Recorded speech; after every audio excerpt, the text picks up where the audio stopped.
Chelari government vocational higher secondary സ്കൂളിൽ മോഷണം. ഈ മാസം 20-ന് പുലർച്ചെ 1 മണിയോടെയാണ് സംഭവം. വൊക്കേഷണൽ വിഭാഗം കെട്ടിടത്തിന്റെ പൂട്ട് തകർത്ത് അകത്തുകടന്ന മോഷ്ടാവ് PTA കൈമാറാൻ വെച്ചിരുന്ന 4500 രൂപയും NSSന്റെ ചാരിറ്റി പ്രവർത്തനങ്ങൾക്കായി സമാഹരിച്ച 1000 രൂപയുമാണ് അപഹരിച്ചത്. ലോകകപ്പ് ഫൈനൽ മത്സര ദിവസം രാത്രിയാണ് മോഷണം നടന്നത്. വിവരമറിഞ്ഞ് ഡോഗ് സ്ക്വാഡും വിരലടയാള വിദഗ്ധരും സ്ഥലത്തെത്തി തെളിവെടുപ്പ് നടത്തി. സ്കൂളിലെ CCTV ക്യാമറയിൽ നിന്നും ലഭിച്ച മോഷ്ടാവിന്റെ ദൃശ്യങ്ങൾ അധികൃതർ തേഞ്ഞിപ്പാലം പോലീസിന് കൈമാറിയിട്ടുണ്ട്.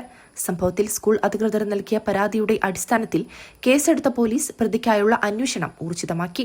News desk MTN news. നിങ്ങളുടെ സന്തോഷ നിമിഷങ്ങളുടെ partner Aadhaar gold and precious.